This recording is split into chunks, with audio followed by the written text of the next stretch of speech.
దైవభక్తి కలిగిన దైవచనుడు మన మధ్య ఉండటం చాలా సంతోషము. అడిగిన వెంటనే వాక్యాన్ని చెప్పడానికి ముందుకు వచ్చారండి. దానికి మేము దేవునికి కృతజ్ఞతాస్తుతులు చెల్లిస్తున్నాము. వారికి కూడా ధన్యవాదాలు.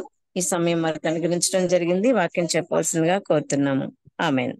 హైమా, అమ్మా ఒకసారి వెంకటేశ్వర బ్రదర్ ని మూవ్ చేసుకోమనమ్మా. సరేనమ్మా, సరేలేమ్మా, సరే. దేవుని నామానికి మహిమ కలుగును గాక. గడిచిన కాలమంతా కూడా దేవుడు మనందరినీ కాపాడి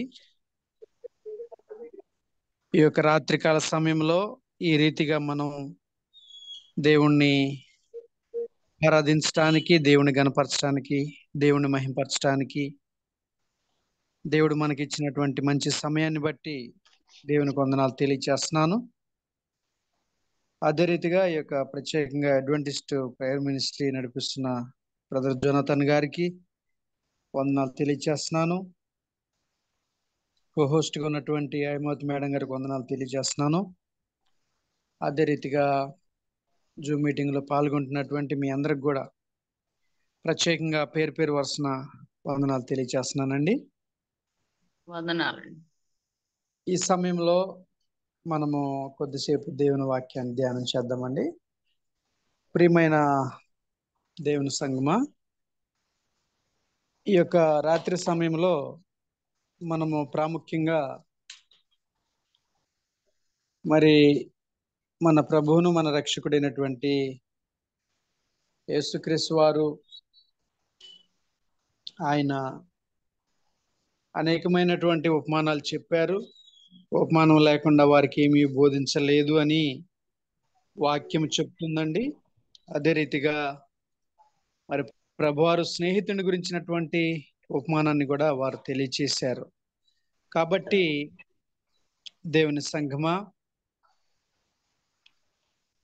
ఈ యొక్క సమయంలో మనము మరి స్నేహితుని గురించిన ఉపమానంలో నుంచి కొన్ని ప్రాముఖ్యమైనటువంటి విషయాలు మనం తెలుసుకుందామండి. యేసుక్రీస్తు ప్రభువారు ఏం చెప్పారంటే, మనము అడిగితే ఆయన ఇస్తానని చెప్పారు. కాబట్టి మనం ఎలా అడగాలో కూడా ప్రభువారు మనకి ఉపమానం ద్వారా నేర్పిస్తున్నారు. యేసుక్రీస్తు ప్రభువారు ప్రార్థన చాలించిన తర్వాత ఆయన శిష్యులు ఒక శిష్యుడు వచ్చి, ప్రభువా, మాకు యోహాను తన శిష్యులకు ప్రార్థన నేర్పినట్లుగా మాకు కూడా మీరు ప్రార్థన నేర్పమని అడిగి ఉన్నాడు. అప్పుడు ప్రభువారు పరలోక ప్రార్థన గురించి తెలియచేయడం జరిగింది. ఆ తర్వాత ప్రభువారు ఉపమానం కూడా వారికి తెలియచేశారు. ఒక స్నేహితుడు మరి మధ్యరాత్రి సమయంలో వచ్చి తన యొక్క స్నేహితుణ్ణి మరి 3 రొట్టెలు బదులిమ్మని అడిగినట్లుగా కూడా ఉపమానం ద్వారా ప్రభువారు చెప్పారు. అతడు సిగ్గుమాలి అడిగినందున అతను ఇయ్యకుండా ఉంటాడా అని ప్రభువారు చక్కగా చెప్పారు. కాబట్టి మరి ప్రభువారు చెప్పినటువంటి ఆ ఉపమానంలో నుంచి కొంత మనం దేవుని వాక్యాన్ని మనం ధ్యానం చేద్దామండి.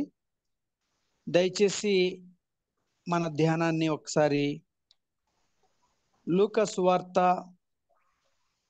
దయచేసి ఎవరైనా చదివి సహకరించండి. లూకా సువార్త 11వ అధ్యాయము 9వ వచనం. లూకా సువార్త 11వ అధ్యాయము 9వ వచనం. అలాగేనండి, చదవండి.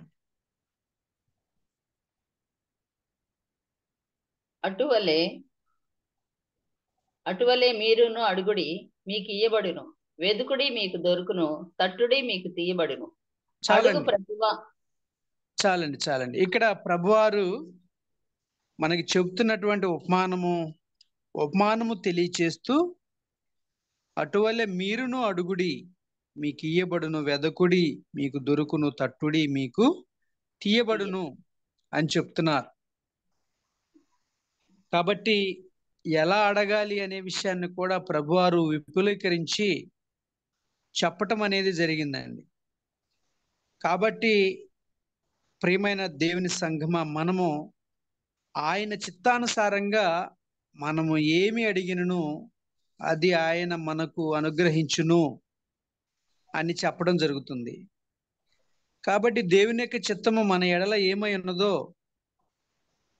అది మనము గ్రహించవలసినటువంటి వారిగా మనం ఉన్నామండి. మనము దేవుని యొక్క ఆజ్ఞలు, దేవుని యొక్క కట్టడలు, దేవుని యొక్క నిబంధనలు మనం పాటిస్తూ దేవునికి ఇష్టమైనటువంటి ప్రజలుగా, కుమారులుగా, కుమార్తెలుగా మనం జీవించినప్పుడు దేవుడు మనం అడిగిన వాటిని ఇస్తారు. ప్రియులారా, కొన్ని సందర్భాల్లో మనం అడిగినా కూడా దేవుడు అనుమతించట్లేదు అని అంటే ఆయన చిత్తం కాదనేది మనము గుర్తెరగాల్సిన వారిగా ఉన్నాం. కారణం ఏంటంటే కొన్ని విషయాలు మనకు తెలియదు, కొన్ని మనకి హానికరమైనటువంటి విషయాలు మనకు తెలియకుండానే మనం అడిగి ఉండవచ్చును. అయితే ప్రభు చిత్తము మరి ఒకలాగా ఉండగా ప్రభు మన ప్రార్థన వినడు, మన ప్రార్థన అంగీకరించడు, మన ప్రార్థనకి ప్రభు జవాబు ఇవ్వడు. కాబట్టి ఆయన చిత్తానుసారంగా మనం అడగవలసినటువంటి వారిగా మనం ఉన్నాం. ప్రియమైన దేవుని సంగమా, ఒకసారి మనము దేవుని వాక్యాన్ని ధ్యానం చేద్దాం. యోహాను రాసినటువంటి మొదటి పత్రిక 3వ అధ్యాయము 22వ వచనం చదువుకుందామండి. యోహాను రాసిన మొదటి పత్రిక 3వ అధ్యాయము 22వ వచనం చదువుకుందాం. దయచేసి అది సహకరించండి. అలాగేనండి. మరియు మనం ఆయన ఆజ్ఞలను గైకొనుచు ఆయన దృష్టికి ఇష్టమైనవి చేయుచున్నాము కనుక మనమేమి అడిగినను అది ఆయన వలన మనకు దొరుకును. చాలండి. ఇక్కడ చూసేటైతే ప్రభు తన వాక్యం ద్వారా మనల్ని బలపరుస్తుంది. ఏంటంటే మనం ఆయన ఆజ్ఞలను గైకొనుచు. ప్రియులరా, దేవుని యొక్క ఆజ్ఞలు మనం గైకొనాలండి. దేవుని ఆజ్ఞలు మనం గైకొన్నప్పుడు మనం ఆశీర్వదించబడతాం, మనం దీవించబడతాం. ప్రభు చెప్పారు, ఆయన ఆజ్ఞలు భారమైనవి కాదు, ఆయన ఆజ్ఞలు కఠినమైనవి కాదు అని చెప్పేసి దేవుడు తన వాక్యం ద్వారా మనతో మాట్లాడుతున్నారు. మనం మొయ్యలేనటువంటి బరువులు కానీ, మనం మొయ్యలేనటువంటి కష్టం కానీ ప్రభు మన మీద మోపట్లేదండి. ఆయన ఆజ్ఞలను పాటించమన్నాడు. మనం ఎప్పుడైతే దేవుణ్ణి ప్రేమిస్తామో ఆయన ఆజ్ఞలు మనం పాటిస్తాం. కాబట్టి మనము దేవుణ్ణి ప్రేమించుట మనం నేర్చుకోవాలి. అందుకే ప్రభు చెప్పారు, మనం ఆయన ఆజ్ఞలను గైకొనుచు ఆయన దృష్టికి ఇష్టమైనవి చేయుచున్నాము. దేవుని దృష్టికి ఇష్టమైనవి మనం చేయాలి. ఏవి దేవునికి ప్రీతికరమైనవో, ఏవి దేవునికి ఇష్టమైనవో, ఏవి దేవునికి రమ్యమైనవో వాటిని మనం చేయాలి. ఎప్పుడైతే మనం పరిశుద్ధాత్మని యొక్క స్వరానికి, దేవుని వాక్యానికి మనం లోబడి జీవిస్తామో అప్పుడు దేవుడు మన ఎడల కార్యములు జరిగిస్తాడు. ఆయన దృష్టికి అనుకూలమైనవి మనం చేస్తాం. తద్వారా ప్రియులారా, తద్వారా మనము దేవుణ్ణి అడిగినప్పుడు దేవుడు మనకి సమృద్ధిగా ఇస్తాడు. అందుకే ప్రభువారు చెప్పినటువంటి ఈ యొక్క లూకా సువార్త 11వ అధ్యాయంలో ప్రభు చక్కగా చెప్పారండి. అడిగితే ఇస్తానని చెప్పారు. ఒకసారి మన ధ్యానాన్ని లూకా సువార్త 11వ అధ్యాయము 10వ వచనాన్ని మనం చదువుకుందామండి. అడుగు ప్రతివానికి ఇయ్యబడును, వెతుకువానికి దొరుకును, తట్టువానికి తీయబడునని మీతో చెప్పుచున్నాను. చాలండి. అడిగిన వారికి ఇస్తానని ప్రభు చెప్పారు.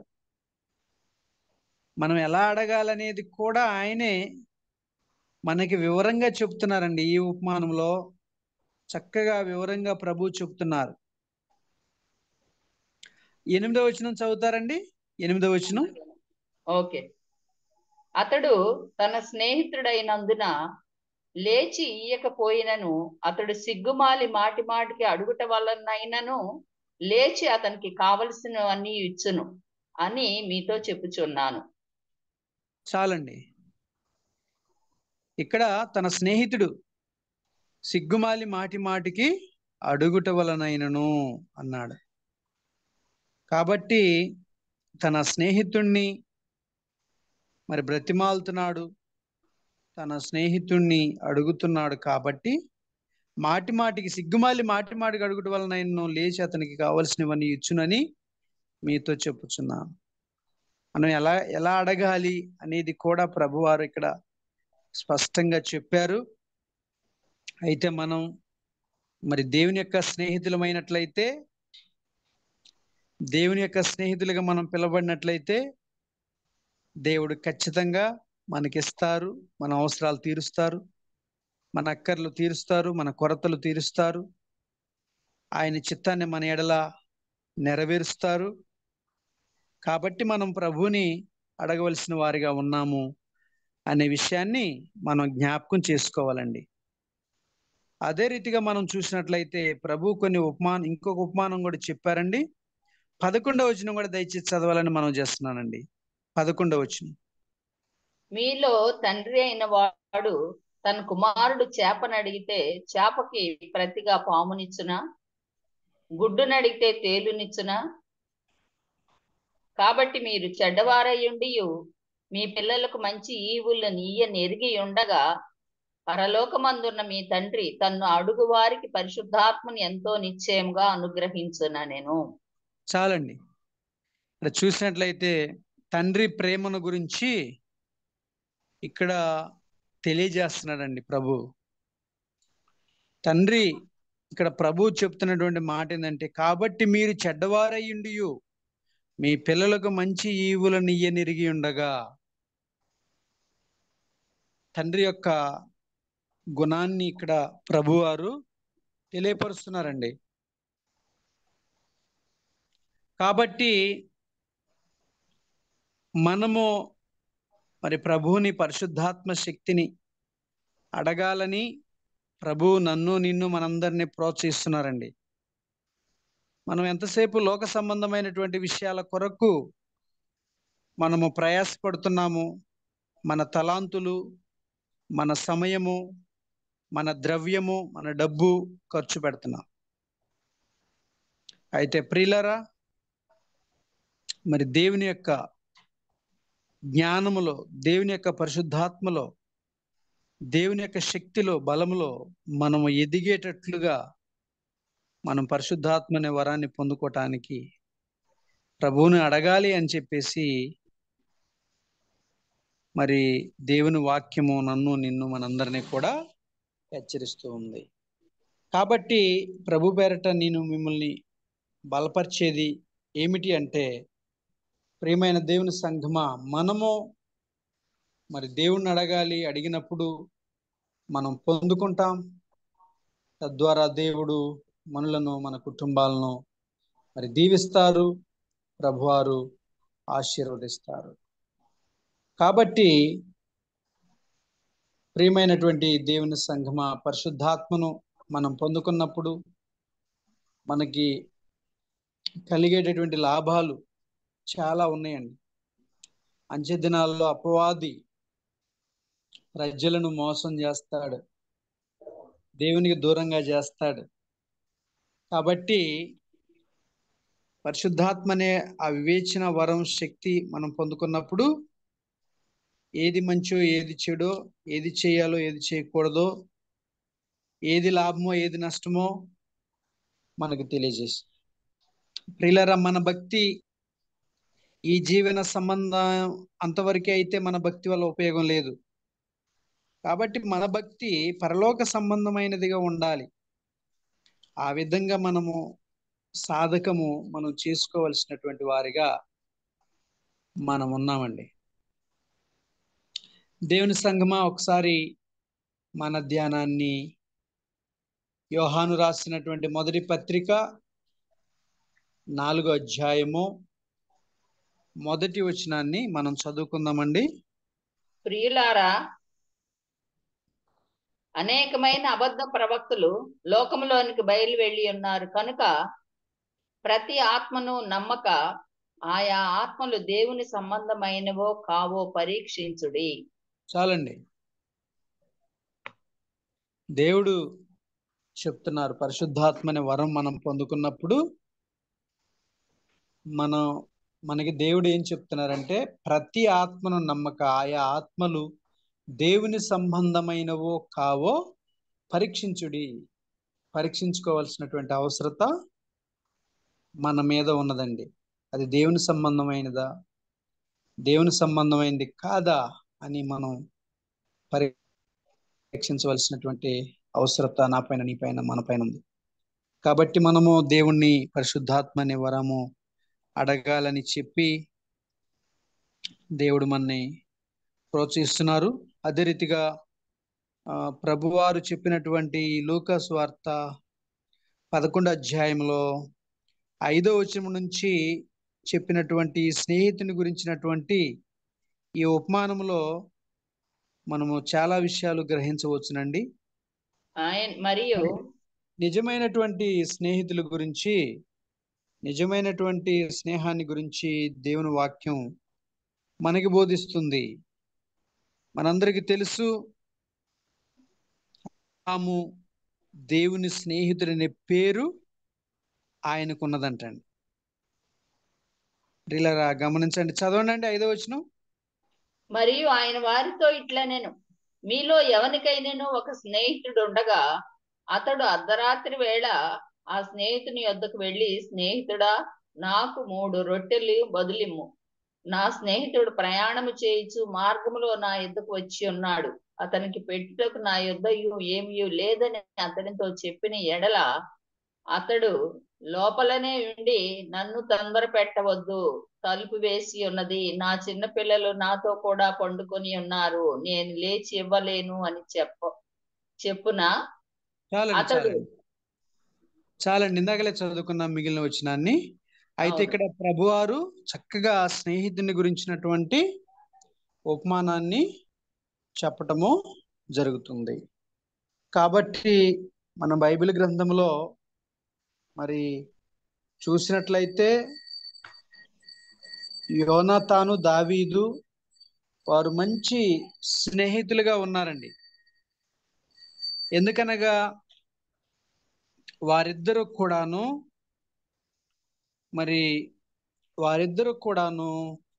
ఒకరి హృదయం ఒకరు కలిసిపోయింది. దాని అర్థం ఏంటంటే, వారు దేవుని యందు భయభక్తులు కలిగి, విశ్వాసము కలిగి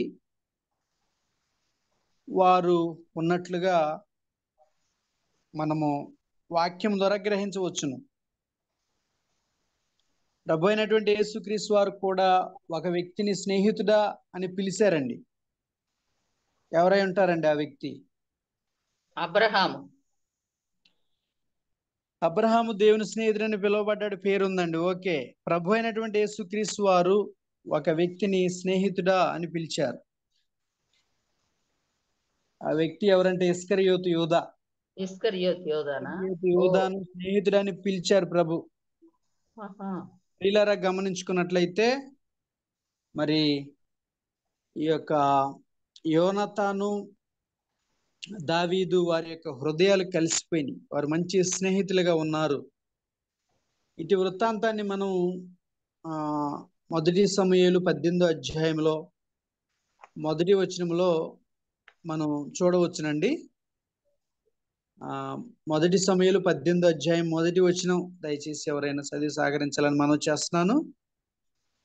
చదువుతున్నానండి. 18:1 అండి. అవునండి. ఓకే. దావీదు సౌలుతో మాట్లాడట చాలించినప్పుడు యోనాతాను హృదయము దావీదు హృదయంతో కలిసిపోయెను. యోనాతాను దావీదును తనకు ప్రాణ స్నేహితునిగా భావించుకుని అతన్ని ప్రేమించెను. చాలండి. ఇక్కడ చూసినట్లయితే యోనాతాను, దావీదు వీరు మంచి స్నేహితులుగా ఉన్నట్లుగా మనం చూస్తున్నామండి. దావీదు హృదయముతో కలిసిపోయింది యోనాతాను హృదయం. ప్రియులారా, మరి వారు ఇద్దరు కూడాను దేవుని యందు భయభక్తులు కలిగినటువంటి వ్యక్తులు వీళ్ళు. కాబట్టి వినయము, విధేయత, ప్రేమ, ఆప్యాయత, అనురాగం ఇవన్నీ కూడా దేవుని యొక్క గుణలక్షణాల్లోంచి వచ్చినవి వీరు పంచుకొని ఉన్నారు. కాబట్టి బైబిల్ గ్రంథంలో మంచి స్నేహితులని ఎవరు అని మనం చూడగలిగినట్లయితే యోనాతాను, దావీదు వీరు మంచి స్నేహితులుగా మనం చూడవచ్చునండి. దావీదుకి ఆపద వచ్చినటువంటి ప్రతిసారి కూడా యోనాతాను ఎంతగానో ఆయన్ని కాపాడినట్లుగా మనం పరిశుద్ధ బైబిల్ గ్రంథంలో చూడవచ్చును. అదే రీతిగా వారు నిబంధన చేసుకున్నారు. వారు చేసుకున్నటువంటి నిబంధనను బట్టి దావీదు యోనాతాను కుమారుడైనటువంటి మెఫీబోషెతు అనేటటువంటి ఆ యొక్క వ్యక్తిని, యోనాతాను కుమారుణ్ణి మరి ఈయన ఆదరించినట్లుగా ఆయన యొక్క భోజనపు బల్ల దగ్గర ఆ వ్యక్తి భోజనం చేసినట్లుగా, రాజుగారి బల్ల దగ్గర భోజనం చేసినట్లుగా మనం జ్ఞాపకం చేసుకోవచ్చు. కాబట్టి ప్రియమైనటువంటి దేవుని సంఘమా, ఇంకా మరి మంచి ప్రేమ, దేవుని యొక్క ప్రేమకు గుర్తుగా మనం చూసినట్లయితే రూతు, నయోమి అనే వారిని గురించి కూడా, వారు రత్తాకోడలు అయినప్పటికీ వారు ఎంతగానో దేవుని యొక్క ప్రేమను బట్టి ఒకరిని ఒకరు ఇడువక వారి హృదయాలు కలిసిపోయినట్లుగా కూడా మనం చూడవచ్చునండి. కాబట్టి ఆ వచనాన్ని కూడా మనం చదువుకుందామండి. రూతు గ్రంథము 1వ అధ్యాయము 16వ వచనం దయచేసి చదివి సహకరించాలని మనం చేస్తున్నానండి. యోనాతాను, దావీదు హృదయం ఏ విధంగా అయితే కలిసిపోయి వారు మంచి స్నేహితులుగా ఉన్నారో అదే రీతిగా రూతు, నయోమి వారి హృదయం కూడా కలిసిపోయిందండి. ఎన్నో అధ్యాయం అండి? 1వ అధ్యాయం 16వ వచనం అండి. 1:16. Okay okay. అందుకు రూతు, నా వెంబడి రావద్దని, నన్ను విడిచిపెట్టమని నన్ను బ్రతిమాలు కొనవద్దు. నీవు వెళ్ళి చోటుకే నేను వచ్చేదను, నీవు నివసించు చోటనే నేనును నివసించేదను. నీ జనమే నా జనము, నీ దేవుడే నా దేవుడు. నీవు మృతి పొందు చోటను నేనును మృతి పొందేదను, అక్కడనే పాతి పెట్టబడదను. మరణం తప్ప మరి ఏదైనాను నిన్ను నన్ను ప్రత్యేకించిన ఎడల యెహోవా నాకు ఎంత కీడైనా చేయునుగాక అనేను.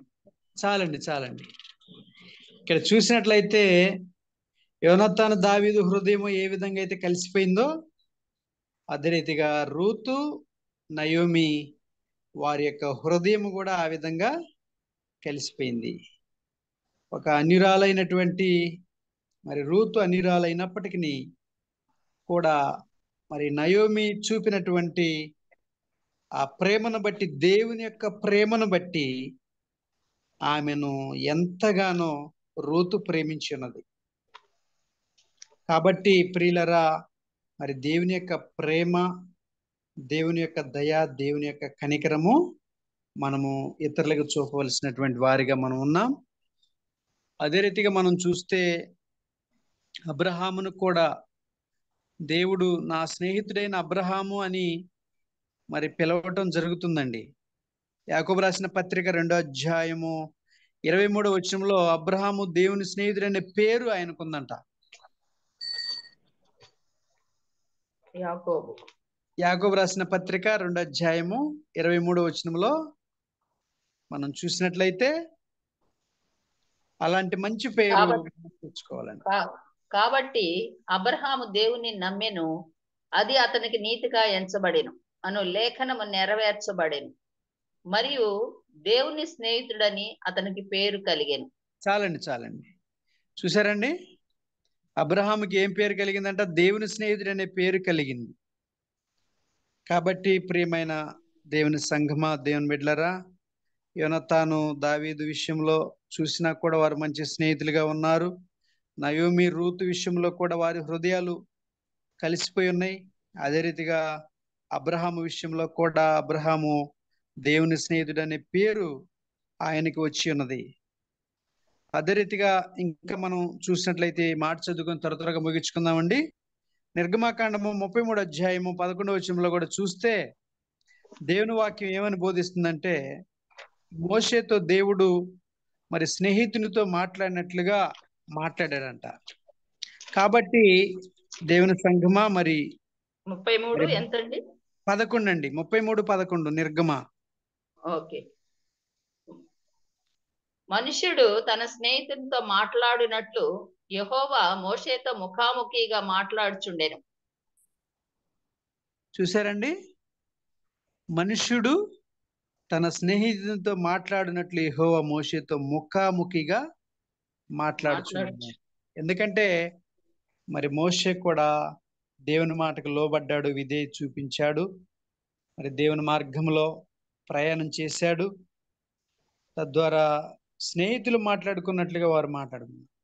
ప్రియులరా, మనము కూడా మరి ప్రభు చెప్పినటువంటి ఉపమానము ద్వారా మనం ఏం నేర్చుకోవచ్చు అంటే, మనము కూడా దేవునికి మంచి స్నేహితులుగా మనం పిలబడేటట్లుగా ఆయన ఆజ్ఞలు పాటిస్తూ, ఆయనకు ప్రార్థిస్తూ, దేవుని వాక్యం చదువుతూ, దేవుని మీద ఆధారపడుతూ, మరి ఒక యోనతాను దావీదు వలె, ఒక రూతు నయోమి వలె, ఒక అబ్రహాము వలె, ఒక మోషే వలె మనం దేవుని యొక్క స్నేహితులుగా మనం ఉండేటట్లుగా, మనం ఆత్మీయంగా ఎదగాలని ప్రభు చెప్పినట్లుగా మాట మాటగా అడిగినప్పుడు ప్రభు ఇస్తానని చెప్పినట్లుగా ఆయన చిత్తానుసారంగా మనం అడుగుతూ, మన జీవితాల్లో ఏదైతే లోటుపాట్లు ఉన్నాయో, కొరతలు ఉన్నాయో, ఆర్థిక సమస్యలు కావచ్చు, మానసిక సమస్యలు కావచ్చు, మరి అప్పుల సమస్యలు కావచ్చు, ఏదైనా కావచ్చు, ప్రభు సన్నిధిలో మనం మొరపెడదాం.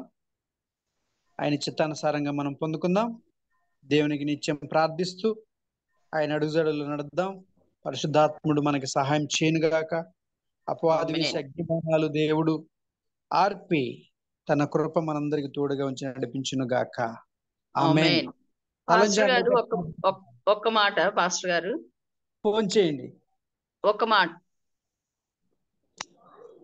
మేడం గారు, తర్వాత ఫోన్ చేయండి. ఓకే ఓకే, ప్రార్థన చేద్దాం. ప్రార్థన చేయండి. దయగల ప్రభువా, మీకు స్తోత్రాలు.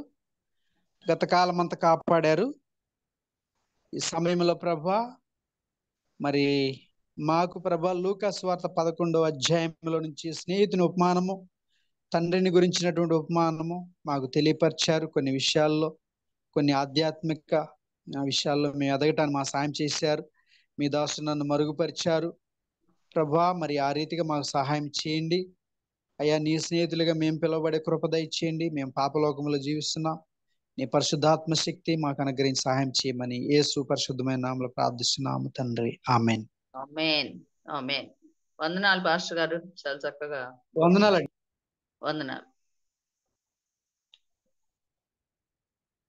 హైమా, హైమా పాస్టర్ గారు లిఫ్ట్ అయ్యారా సిస్టర్? వందనాలండి పాస్టర్ గారు. వందనాలండి. వందనాలు. హైమా, హైమా లేదా దగ్గరలో? లేదమ్మా, దయచేసి సిస్టర్ కి. సరే పాస్టర్ గారు, వందనాలు. మరి సెలవు తీసుకుందాం, జూమ్ వాళ్ళకి అప్పచెప్దాం. వందనాలు. జోనతన్ బ్రదర్, జోనతన్ బ్రదర్, దయచేసి సిస్టర్ ఐఎమ్ లీవ్ ఇట్ అమ్మా. మనం లీవ్ అవుదాంలేండి. జోనతన్ బ్రదర్, అవును లీవ్ అవుదాం సిస్టర్. మరి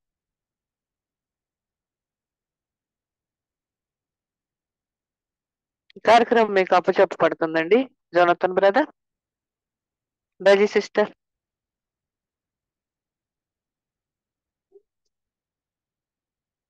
థ్యాంక్ యూ అమ్మా. Good night all.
Thank you.